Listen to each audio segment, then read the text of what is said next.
Hi friends, അസ്സലാമു അലൈക്കും. Welcome back to my channel. ഇന്ന് നല്ല ടേസ്റ്റിയായ സൂപ്പർ നെയ്യപ്പത്തിൻ്റെ റെസിപ്പി ആയിട്ടാണ് ഞാൻ വന്നിരിക്കുന്നത്. അപ്പോൾ നമുക്ക് നെയ്യപ്പം ഉണ്ടാക്കുകയാണെങ്കിൽ ചില സമയങ്ങളിൽ നമ്മളത് ഫ്ലോപ്പ് ആവാനൊക്കെ സാധ്യത ഉണ്ട്. പക്ഷേ ഈ രീതിയിൽ നിങ്ങൾ നെയ്യപ്പം ഒന്ന് ഉണ്ടാക്കി നോക്കുകയാണെങ്കിൽ അങ്ങനെ ഒരു ടെൻഷൻ തന്നെ നിങ്ങൾക്ക് ആവശ്യമില്ല. അപ്പോൾ നമുക്ക് ഇനി സമയം കളയാതെ നമുക്ക് വീഡിയോയിലേക്ക് കടക്കാം.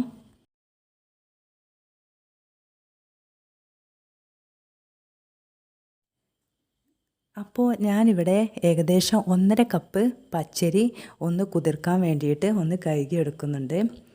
അപ്പോൾ നല്ല രീതിയിൽ അതൊന്ന് കഴുകിയെടുത്ത ശേഷം നമുക്കിത് ഏകദേശം ഒരു 4 മണിക്കൂറൊന്ന് കുതിർക്കാൻ വേണ്ടി വെക്കാം. അതിപ്പോൾ 4 മണിക്കൂർ വെക്കേണ്ട ആവശ്യമൊന്നുമില്ല, 2 മണിക്കൂറായാലും മതി.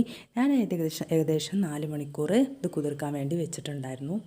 അപ്പോൾ അതിലേക്ക് ആവശ്യമുള്ള വെള്ളം ഒഴിച്ചിട്ട് അതൊന്ന് മാറ്റി വെക്കാം. അപ്പോൾ ഇവിടെ 4 മണിക്കൂർ കഴിഞ്ഞിട്ടുണ്ട്. ഞാൻ കുതിർക്കാൻ വെച്ചിരുന്ന പച്ചരി ഞാൻ മിക്സിയുടെ ജാറിലേക്ക് ഇട്ട് കൊടുത്തിട്ടുണ്ട്. ശേഷം അതിലേക്ക് 2-3 ഏലക്ക തൊലി കളഞ്ഞ ശേഷം അതിലേക്ക് ഇട്ട് കൊടുത്തിട്ടുണ്ട്. നിങ്ങളെ കയ്യിൽ പൊടി ഉണ്ടെങ്കിൽ അത് ഇട്ട് കൊടുത്താൽ മതി. എൻ്റെ കയ്യിലിപ്പോൾ അതില്ല, അതുകൊണ്ടാണ് ഞാനിങ്ങനെ ഇട്ട് കൊടുത്തത്. അപ്പോൾ അരി അരക്കുമ്പോൾ അതും കൂടി നന്നായി അരഞ്ഞ് കിട്ടിക്കോളും. അപ്പോൾ ആവശ്യത്തിനുള്ള വെള്ളം മാത്രം ഒഴിച്ചു കൊടുക്കുക. വെള്ളം പ്രത്യേകം ശ്രദ്ധിക്കുക. അതിൽ പിന്നെ അരിയുടെ അതേ ലെവലിൽ മാത്രം വെള്ളം ഒഴിച്ചു കൊടുക്കുക. ഇതിന് കുറച്ച് മുമ്പായിട്ട് തന്നെ ഞാൻ ഇതിലേക്ക് വേണ്ട ശർക്കര ഒന്ന് മെൽറ്റാക്കി എടുക്കുന്നുണ്ട്. അപ്പോൾ ഏകദേശം നമ്മൾ എടുക്കുന്ന അരിക്കനുസരിച്ച് ശർക്കര എടുക്കുക.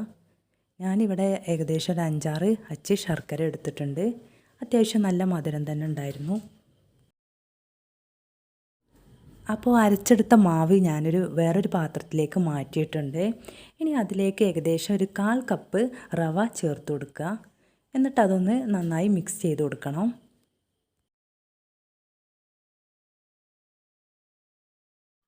ഇനി നമ്മൾ മെൽറ്റാക്കി വെച്ചിരുന്ന ശർക്കരപ്പാനി നല്ല ചൂടോട് കൂടി തന്നെ ഇതിലേക്ക് ഒഴിച്ചു കൊടുക്കാം. ചൂടാറിയിട്ട് ഒഴിച്ചു കൊടുക്കരുത്, നല്ല ചൂടോടെ തന്നെ ഒഴിച്ചു കൊടുക്കുക. ശേഷം ഇത് നന്നായിട്ടൊന്ന് മിക്സ് ചെയ്ത് കൊടുക്കുക. അപ്പോൾ ഇതിൻ്റെ വെള്ളം ഇപ്പോൾ കുറച്ചൊക്കെ ലൂസായിട്ടായിരിക്കും നമ്മളെ മാവിരിക്കുക. അതിന് ശേഷം നമുക്ക് ഇതിലേക്ക് ഒരു ഇൻഗ്രീഡിയൻറ്റ് കൂടി ചേർത്ത് കൊടുക്കുന്നുണ്ട്. അപ്പോൾ അത് ആവശ്യത്തിനുള്ള ടൈറ്റായി കിട്ടിക്കോളും. ശേഷം ഞാനിതിലേക്ക് ഒരു 1/2 കപ്പ് മൈദപ്പൊടി ചേർത്ത് കൊടുക്കുന്നുണ്ട്. അത് കുറേശ്ശെ ആയിട്ട് ഇങ്ങനെ ചേർത്ത് കൊടുത്ത് കട്ട കൂടാതെ തന്നെ നല്ല രീതിയിൽ തന്നെ മിക്സ് ചെയ്ത് കൊടുക്കുക.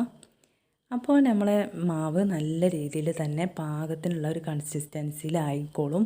അല്ലെങ്കിൽ പിന്നെ നേരത്തെ തന്നെ നമ്മൾ ഈ പൊടി ഇട്ട് കൊടുക്കുകയാണെങ്കിൽ അതിന് ശേഷമാണ് നമ്മൾ ശർക്കരപ്പാനി ഒഴിച്ചു കൊടുക്കണമെന്ന് വെച്ചാൽ പിന്നെ അതിനനുസരിച്ച് അത് ലൂസായി പോകാനുള്ള സാധ്യത ഉണ്ട്.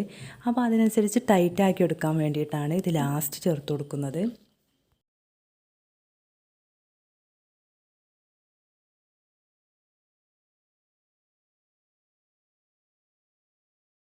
അപ്പോൾ നമ്മൾ കുറേശ്ശെ ആയിട്ട് തന്നെ ചേർത്ത് കൊടുക്കട്ടോ. മൈദപ്പൊടി ആകുമ്പോൾ പെട്ടെന്ന് കട്ട പിടിക്കാനൊക്കെയുള്ള ചാൻസ് ഉണ്ട്. അപ്പോൾ നമ്മൾ വളരെ ശ്രദ്ധയോടു കൂടി തന്നെ ഇത് ഒരു കട്ടയും കൂടാതെ ഇങ്ങനെ മിക്സ് ചെയ്തുകൊണ്ടേ ഇരിക്കണം. പിന്നെ കുറച്ച് ബുദ്ധിമുട്ട് തന്നെയാണ് ഇങ്ങനെ ചെയ്യാൻ.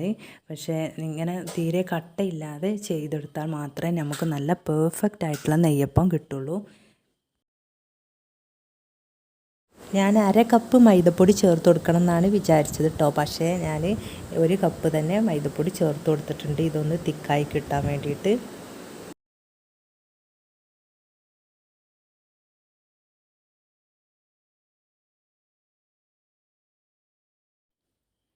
ഇപ്പോൾ നമ്മളെ മാവ് ഏകദേശം ഇപ്പോൾ കറക്റ്റായിട്ടുണ്ട്. ഏകദേശം കട്ട കൂടാതെ തന്നെ നല്ല രീതിയിൽ ഞാൻ ആക്കിയെടുത്തിട്ടുണ്ട്. പിന്നെ ഞാൻ ഇതിലേക്ക് ഒരു ഇൻഗ്രീഡിയൻറ്റ് കൂടി ചേർത്ത് കൊടുക്കുന്നുണ്ട്. നമ്മൾ ഈ മാവ് റെസ്റ്റ് ചെയ്യാനൊന്നും വെക്കുന്നില്ലല്ലോ, അതുകൊണ്ട് കുറച്ച് ഏകദേശം 1/4 ടീസ്പൂണിൻ്റെ അടുത്ത് സോഡാപ്പൊടി ഇതിലേക്ക് ചേർത്ത് കൊടുക്കുന്നുണ്ട്. നിങ്ങൾക്ക് സോഡാപ്പൊടി ചേർത്ത് കൊടുക്കുന്നത് ഇഷ്ടമല്ലെങ്കിൽ ഇത് കുറച്ച് നേരം ഒന്ന് റെസ്റ്റ് ചെയ്യാൻ വേണ്ടി വെച്ചാൽ മതി. ഏകദേശം ഒരു 4 മണിക്കൂറൊക്കെ റെസ്റ്റ് ചെയ്യാൻ വെക്കുകയാണെങ്കിൽ പിന്നെ അത് ചുട്ടെടുത്താൽ നല്ല രീതിയിൽ തന്നെ നെയ്യപ്പം ഉണ്ടാക്കിയെടുക്കാം.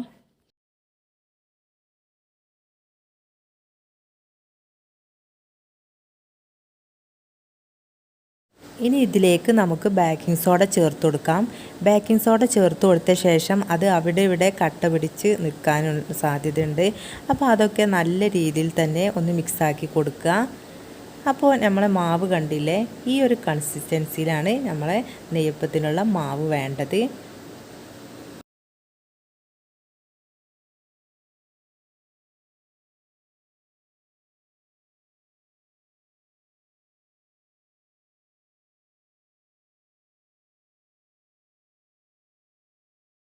ഇവിടെ ഇപ്പോൾ മാവൊക്കെ റെഡി ആയിട്ടുണ്ട്. ഇനി ഇതൊന്ന് ചുട്ടെടുക്കണം. അതിനു വേണ്ടി നല്ല അടി കട്ടിയുള്ള ഒരു ചട്ടി തന്നെ ഞാൻ വെച്ചിട്ടുണ്ട്, ചൂടാക്കാൻ വേണ്ടി വെച്ചിട്ടുണ്ട്. അതിലേക്ക് ആവശ്യത്തിനുള്ള എണ്ണ ഒഴിച്ചു കൊടുത്തിട്ടുണ്ട്. നെയ്യപ്പം ചുടുമ്പോൾ കുറച്ച് കൂടുതൽ തന്നെ എണ്ണ ഒഴിച്ചു കൊടുക്കുക. വളരെ കുറച്ച് ഒഴിച്ചു കൊടുത്താൽ പോരാ, കുറച്ച് കൂടുതൽ തന്നെ ഒഴിച്ചു കൊടുക്കണം.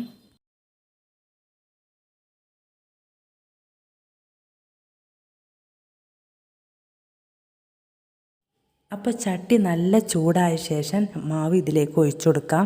അപ്പോൾ ഞാൻ ചട്ടി ചൂടായിട്ടുണ്ടോ ഒന്ന് ടെസ്റ്റ് ചെയ്ത് നോക്കിയിരുന്നു.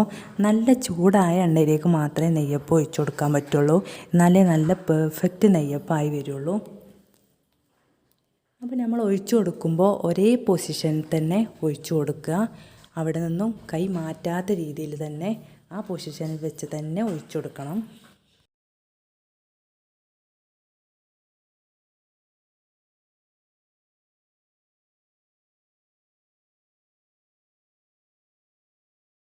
അപ്പോൾ ഈ നെയ്യപ്പം ഇവിടെ കുറച്ചൊന്ന് ഡാർക്ക് കളറായിട്ടുണ്ടായിരുന്നു. അത് കുറച്ചൊന്ന് പിന്നെ നമ്മൾ ഒഴിച്ചു കൊടുത്ത ശേഷം പിന്നെ അതൊന്ന് ലോ ഫ്ലെയിമിലേക്ക് മാറ്റണം. അത് ഞാൻ വിട്ടുപോയതാണ്.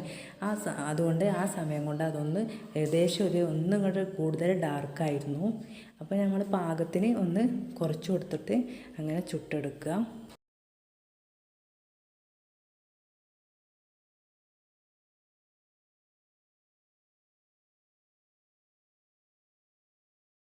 പിന്നെ ഒരു കാര്യം, മാവ് ഒഴിച്ച് കൊടുക്കുന്ന ആ ടൈമിൽ മാത്രം ഹൈ ഫ്ലെയിമിലാക്കി കൊടുത്താൽ മതി. ശേഷം അത് ലോ ഫ്ലെയിമിലേക്ക് മാറ്റി കൊടുക്കണം. അല്ലെങ്കിൽ നമ്മളെ നെയ്യപ്പത്തിൻ്റെ ഉള്ളൊന്നും നല്ല പെർഫെക്റ്റായിട്ട് വെന്ത് കിട്ടില്ല.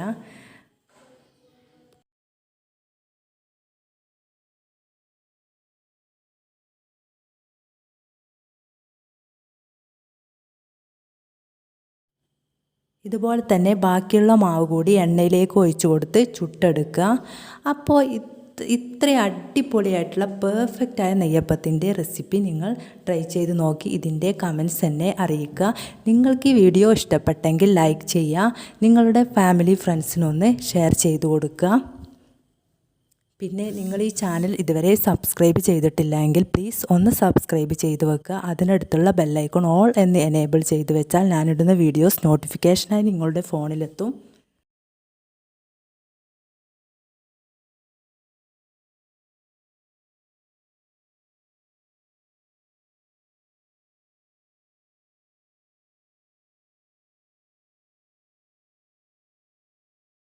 അപ്പോൾ ഇനി മറ്റൊരു വെറൈറ്റി റെസിപ്പിയുമായി ഇൻഷാ അല്ലാ വീണ്ടും വരാം. അതുവരേക്കും ഓക്കെ, ബൈ, താങ്ക് യു.